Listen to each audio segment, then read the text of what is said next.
Maana kuna wale wanadhani ya kwamba Yuda hana dhambi. Ndugu zangu, Yuda ana dhambi na dhambi yake imeandikwa, lakini kitu ambacho nilitaka kuweza kukipitia vizuri zaidi ni kwamba Yuda ana dhambi, ni kweli. Hata wale walimuua Yesu wana dhambi, si kwamba hawawezi kuhesabiwa dhambi kwa sababu tu iliandikwa Yesu atauliwa na Wayahudi. Wayahudi wana dhambi kabisa kwa sababu ya kumuua Yesu, na hata Yuda mwenyewe ana dhambi bado kwa kile alichokifanya. Ni vile tu kama alitubu basi atakuwa amesamehewa, maana Biblia haituambii kama alitubu akasamehewa. Naomba nieleweke hivyo. Kwa sababu gani? Kwanza niweze kuanza hivi, niweze kutoa doubt ya kwanza. Katika kitabu cha Yeremia sura ya 17, dhambi inayoelezwa hapa si ya Yuda aliyemsaliti Yesu. Tuko sawa sawa? Kwa sababu anasema mstari wa kwanza, dhambi ya Yuda imeandikwa kwa kalamu ya chuma, kwa ncha ya almasi, imechorwa katika kibao cha moyo wao. Kwa hiyo wale Yuda inayoandikiwa hapa ni Yuda kabila, si Yuda aliyemsaliti Yesu Iskarioti. Na hivyo dhambi yao Yuda imeandikwa kwa kalamu ya chuma. Kwa hivyo ni Yuda kwa mantiki ya hiyo kabila. Ndio maana anasema moyo wao, na katika pembe za madhabahu zenu nini Yuda. Kwa sababu pia hapo ili nimalize hiyo doubt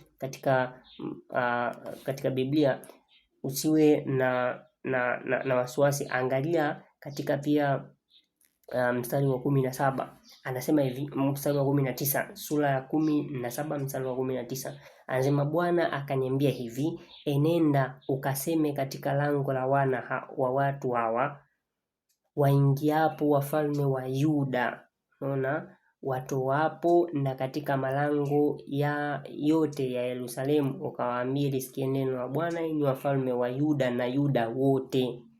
Kwa hivyo hawa Yuda walioandikiwa dhambi yao ndio Yuda wote na wafalme wao Yuda. Kwa hivyo kuna kabila ya Yuda wenye wafalme wao. Kwa hivyo hii dhambi iliyoandikwa kwamba imeandikwa kwa kalamu ya chuma si Yuda Iskarioti. Kwa hivyo haijatuhakikishia bado ikiwa ndio eti kwamba haija samehewa kwa sababu alimsaliti Yesu. Hizi ni dhambi mbili tofauti. Dhambi iliyoandikwa hapa ni dhambi ya Yuda kwa mantiki ya Yuda wa kabila ya Yuda. Kwa hivyo ni watu wengi kwa kabila yake. Lakini tukija sasa katika dhambi ya Yuda yeye mwenyewe, naye ana dhambi yake imeelezwa katika Yohana. Kwa hivyo Yuda kweli ana dhambi kwa kumsaliti Yesu, licha ya kuwa ilikwisha kutabiriwa hivyo, lakini bado ana dhambi na imeelezwa hivyo. Katika sura ya 19 ya Yohana anasema hivi, mstari wa 11 anasema Yesu akamjibu, wewe hungekuwa na mamlaka yoyote juu yangu kama usingepewa kutoka juu. Kwa hiyo yeye aliyenitia mikononi mwako yuna dhambi iliyo kubwa zaidi. Kwa hivyo kumbe Yuda kwa kumtia Yesu katika mikono ya Pilato ndio ana dhambi kubwa zaidi kuliko Pilato vile alivyokuwa akidhani yeye. Unaona? Kwa hivyo Yuda ana dhambi kabisa kwa kila alikifanya. Japo alijuta akaenda akajitundika katika mti, lakini sasa dhambi yake sio hiyo iliyoandikwa katika kitabu cha Yeremia, sio hiyo abadan.